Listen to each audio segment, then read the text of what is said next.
Welcome to Worldview Matters, discussing controversial issues, discerning current events, defending biblical Christianity. No topic off limits. And now, here's your host, David Fiorazzo. Hey friends, welcome back to another podcast, and my goodness, you're in for a treat today. If you watched our episode with Mark and Amber Archer about a month ago, Fearless Features, and their new project called Dysphoria, the documentary, I've got one of the women that, reluctantly starred in the movie, in the documentary, because her life has changed radically and dramatically in the last couple of years. Her name is Erin Lee. But before we get to her and introduce her, I just want to read off some headlines that we may or may not touch on during this show. First of all, in Indiana, they removed the state gender-confused teenager from a Christian home, and the parents are now asking the Supreme Court for help. Illinois, a bill changes the definition of abused child to include kids whose parents object to abortion, transgender hormones, and surgery. So they're changing the language, changing the meaning of abused child. Democrats in Illinois introduced HB 4876, and that would classify parents, particularly Christian parents, as child abusers if they don't get their kids gender-affirming care. It will also take kids away from the parents. Two more. A team forfeited a game after girls basketball player allegedly hurt in a game with a male who identifies as female. In other words, a transgender player. And finally, Utah school districts discourage teachers from informing parents of student gender transitions. And that's why we're going to be blessed to hear what today's guest has to share. Erin Lee is a mother of 3 children in northern Colorado, a proud Army wife, a full-time HR manager, writer, speaker, and the founder of StopGenderIdeology.com, and also ProtectKidsColorado.com. That's brand new. She and her husband have become vocal advocates for parental rights after their little girl was recruited by an art teacher into a secret gender and sexuality meeting disguised as an art club, where their daughter was convinced that her normal 12-year-old discomfort meant she was transgender. So since rescuing her daughter, praise God, from the throes of transgender confusion and the harms of predators, Erin has been dedicated to informing others about the very real nightmare of gender ideology that has permeated our schools, healthcare systems, the media, our culture, and of course, the White House. Now, this is with her daughter's complete support. She now uses their story to help other families and has connected with hundreds of families who have also been affected by this dangerous ideology and public school secrecy. Erin has told her story on Fox News, Newsmax, Glenn Beck, The Epoch Times, Libs of TikTok, Andrew Womack, and the Daily Mail UK. She's testified in multiple states for pro-transparency, pro-parent legislation, and against the gender mutilation of children. She also contributed to a book by Dr. Miriam Grossman. The book is called Lost in Trans Nation. And she was in the documentary that we talked about a month ago called Fearless Features it's Dysphoria by Fearless Features by Mark and Amber Archer, who we had on. And this could go on and on. She worked with former Colorado Senator Kevin Lundberg on a documentary called Art Club, and that's now available at artclubmovie.com. Erin Lee, welcome to Worldview Matters. So good to see you. Yes, thank you for having me. And the only correction to that is I'm no longer a full-time HR manager. I lost my career over my public fight. And what a blessing. God closed a door so that others could open. As you heard, I'm very busy, and it really has been a blessing. Your life has radically changed in the last couple of years. And they were very tolerant once you wanted to protect your daughter, right? They said, oh, okay, you're gone. You shouldn't be talking about that in public. Not surprising. So first, let's start with how's your daughter doing? She's great. I tell the story real quickly that There was a child drag show happening here in Fort Collins, Colorado, where I live, where young children are performing sexually for tips from adults in an adult gay bar. And I was walking out the door to go protest with a couple of groups. And my daughter said, Mom, I feel like I'm supposed to be there. And she came with me to the protest. She was being spit at, cussed at, flipped off. She stayed calm, and she would approach other gender confused kids that were attending this program and just thoughtfully have conversation with them. I was there. This happened to me. Where did you learn the word transgender? I bet it was an adult. Who taught you that? And it's just has been amazing to watch her go from complete confusion to now 2.5 years later, having it on her heart to actually work with other kids who are going through it. Mm-hmm. Yeah, a lot of parents are now reluctantly in this fight that they didn't see coming. And you didn't see it coming. By the way, I want to give your Facebook page. If people want to connect with Erin, go to Erin, Erin, for parental rights. And you can search for that on Facebook, Erin for parental rights. So go back and tell us your story from the day that you first found out your daughter comes home from an after-school club. It was a trusted teacher, apparently. Go ahead, share your story. Boy, there's a lot of harm in the word trusted adults that our kids are being convinced all teachers are trusted. We were in a new town. It was the height of COVID. She's a very shy kid, had not made a connection because they had her masked and distance and remote learning. And so this art teacher asked her to stay after school for art club, approached her unsolicited. When she got there, it was Gender and Sexuality Awareness Club, or GSA, and the art teacher had brought in this outside radical activist who actually runs an organization in our community for 2 to 11-year-olds called Skittles to discuss gender and sex. And she did unthinkable things. She told the kids, if you're not fully comfortable in your biological sex, that means you're transgender. That if you're still figuring out your sexuality, that means you're queer. She gave them toys and flags to correspond with these labels and talked about suicide, saying if you identify as one of these categories, you're more likely to kill yourself. She talked about polyamory, puberty blockers, which in Colorado where I live, 12-year-olds can pursue puberty blockers without parent knowledge or consent. And she told the kids parents might not be safe. Don't tell your parents about this meeting. Her rule was actually what you hear in here, keep in here. And we are so fortunate that my daughter came home and broke that rule. Wow. That we had developed a relationship with her, that she felt comfortable talking to us about what happened. But unfortunately, the damage was done. I mean, 12-year-olds are incredibly vulnerable. Of course, she was uncomfortable in her body. And in that 90-minute meeting, they thoroughly confused her into believing she was transgender. And that led to about 10 months of really scary confusion for her. Okay, a 90-minute meeting after school, art club, right? But what about the propaganda? What about the ideology that's just immersed in throughout the public school system? What about if they go on social media? What are they going to see? What about if they watch a Hollywood movie? What about TV commercials when you got gays and lesbians, kissing now, and they've got transgenders in a lot of commercials? What about Disney, who's putting their character? Where does it stop? So all that was going on. The younger generation is bombarded with this. And so even if you're the well-meaning parents trying to protect their sons and daughters from this, they're going to see it somewhere, be influenced by their friends. And then they go to an art club like this, and it took 90 minutes. And she came home convinced that, she must be transgender. So what was the next step you took after that, Erin? There's a lot of things I would do differently at first, and I will backtrack and say I was a sleepwalking parent. I was trusting the schools entirely. I was a very lazy Christian. I had ritual. I did not have relationship with him. And so we kind of feel like we weren't well equipped spiritually to handle this. We treated it very much as an earthly problem. And at first kind of hoped it would go away. We ignored it. We thought this must be a quick phase. Let's not give it any attention and she'll outgrow it.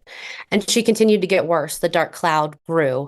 And so we took her to therapy, which we found out the hard way in Colorado. They passed a law in 2019 that 12-year-olds are the steward of their own mental health care, and they outlawed conversion therapy. So therapists are legally obligated to only affirm gender confusion. And so therapy made her worse. We went to a faith-based counselor. We switched out of the first one, went to a faith-based counselor who then ignored the issue, knowing that it would threaten her license to question my daughter's confusion. Oh my goodness. It made her worse. She ultimately, 6 months later, left us a suicide note. She was so confused, so entrapped in this dark cloud. So we took her to her pediatrician, who we'd been to for 5 years. And again, because of these laws, they had me leave the room for her mental health assessment. When I came back, she had already been prescribed Zoloft at 12 years old. And that was her decision. I had to fill the prescription. It was not my decision whether or not she would be prescribed psychotropics.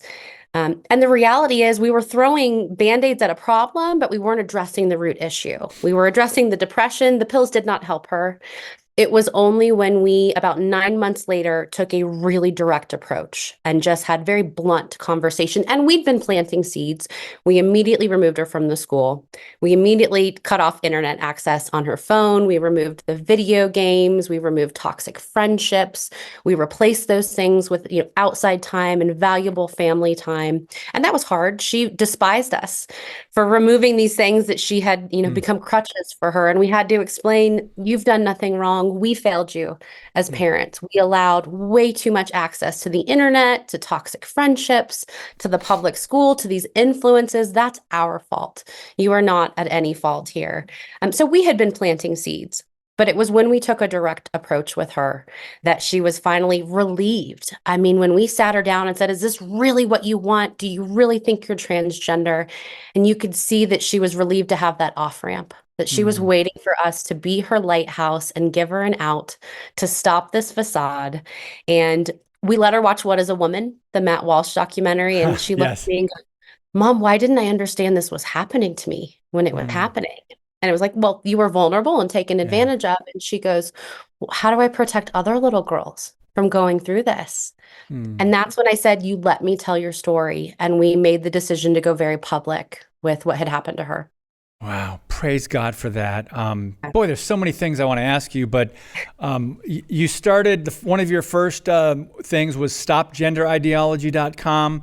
And your most recent is protectkidscolorado.org. Before we go on, just tell us briefly about either one of those.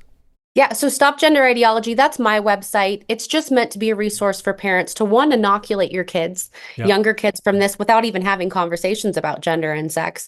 And two, be a place for parents of rapid onset gender dysphoric kids like my daughter to go, parents who don't agree with it. The world forces this opinion that you must go along with it. You must affirm it or they'll kill themselves.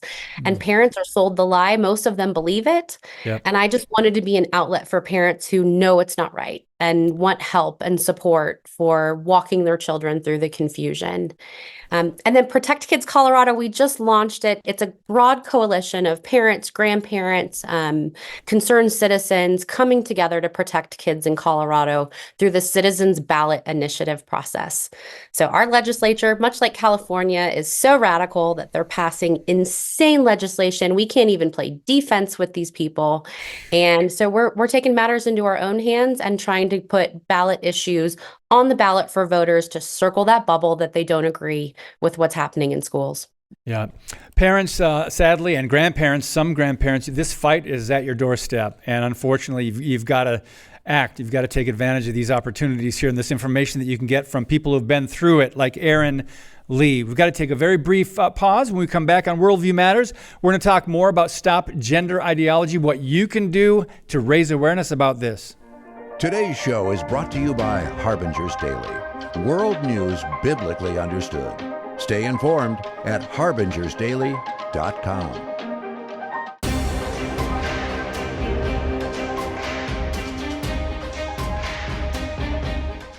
Friends, if you're listening to our show via audio podcast, please help us out by putting up a 5-star review. That really helps the show rise in the rankings. And we're open to more sponsors as well. You can email us, go to worldviewmatters.tv, and you can get in touch with our producer of Worldview Matters. So back to Erin Lee. Guys, this is not going to go away.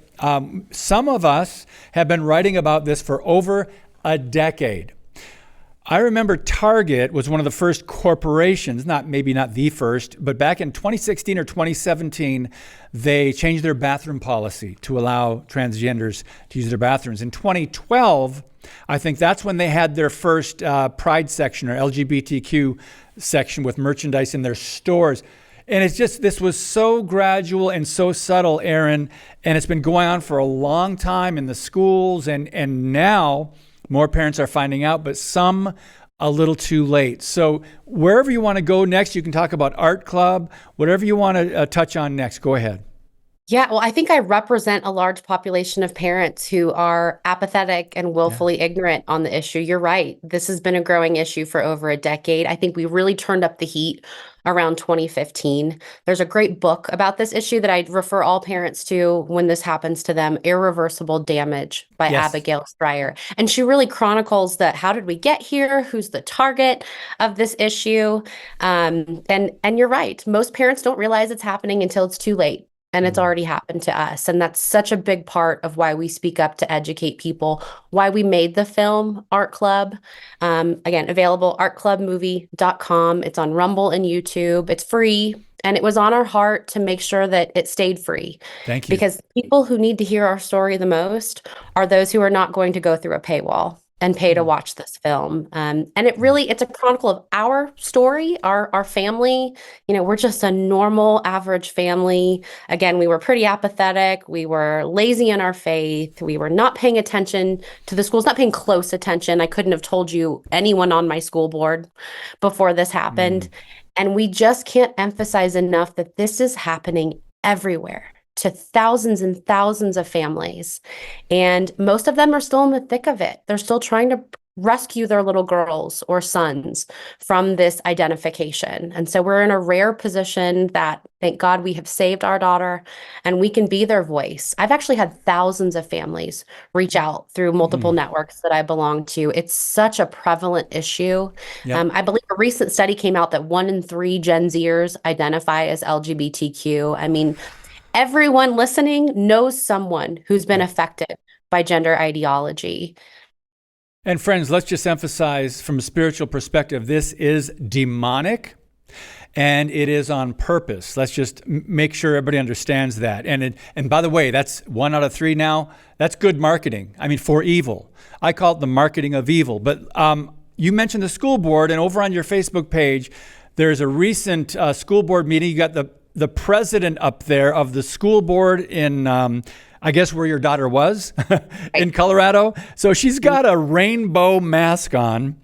And by the way, that COVID-19, what is this, 2024? Anyway, so pride flag, the equal, human rights, you know all the social justice stuff. This is just in one school board in one state in our country, friends. This is just Colorado. And you can say this about California, New York, San Francisco. What happens in these places, doesn't stay in these places. It's in small town USA. Erin, about 3 years ago, there were a couple of 8th graders in a town called Kiel, Wisconsin, about 20 miles from here, population 4,000. They were suspended for not using the correct pronouns of a classmate.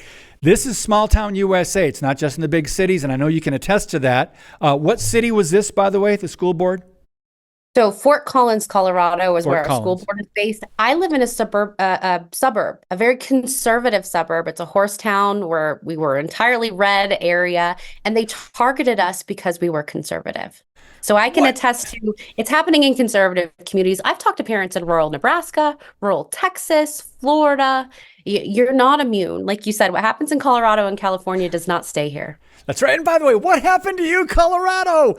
I mean, when I was growing up, this was years ago, when I was growing up watching like election results come in, Colorado was always a red state. Anyway, that's for another topic. But Erin, just for parents that are going, okay, that might be happening, but Utah.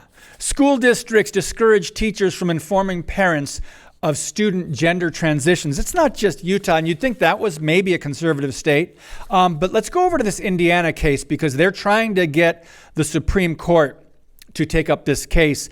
2 parents are asking SCOTUS to hold the state accountable for removing their gender-confused child from their home due to the parents' biblical beliefs about sex and gender. So friends, this should hit home with us, Bible-believing Christians. Hello, worldview matters. This should hit home. What do we believe about God, creation, gender, family, marriage? these are what's the things that are being attacked, and of course, life in the womb. So, Erin, share there. We're going to hear more stories. Unfortunately, you've got a lot of resources available. Whatever on your heart right now, please share. Well, my mind's going a million places. Back to the Utah story. I encourage all listeners to go to your school district and public record request if you have to. I would always suggest first ask up front. If they don't provide it, perform a public record request, but ask for their gender support plan or their gender inclusive plan or their just a support plan. You know, they change the names. They like to use word games on us. Yep. But every single school district in America has one. And these are secret transition plans designed, some of them 10 to 15 pages on how you will address a child who's experiencing gender confusion. And the very first question on all of these plans is the parent supportive? If no, how do we accommodate? Mine, I had to dig deep within a public record request. This was not a publicly available form, but I've now learned that every single school district in America has these. This is part of their plan to transition kids behind parents' backs. Yeah. Now the Indiana family, I'm an Indiana girl. That's where I'm from. I know that's where the Archers are from too. And certainly a very conservative state, but it just underscores that this is happening everywhere. And it really highlights the role of the Child Protective System, or DCFS, as it is in some states. What happened to my family? So 2 days after Art Club, we pulled our daughter out of the school. We spoke up and said, something's not right. We need more information. They called CPS on my family for a well child check, because we objected to what they have done. And we've since learned that there's so many working parts of the system. It's not just the media coming at our kids, the school districts, you know, indoctrinating and performing these secret gender plans. It's the child protective system. It's the mental health care system has been hijacked. It's our local governments, our state governments are passing laws that facilitate the removal of children from their home for parents who are not affirming. Actually, the activist that was in my daughter's classroom has publicly, proudly proclaimed that she's called CPS on dozens of families who were not affirming their children's gender confusion. And she's a registered foster parent, and she's got a system of registered foster parents. So they're ready to receive those kids and get them access to medicalization. It's, like you said, it's a dark agenda. It's demonic. And it's not just the schools. There are so many moving parts, most of them government entities, who are working in conjunction to ultimately kidnap children from their homes and medicalize them. Did you hear that, friends, watching and listening? Dozens of parents, this just one.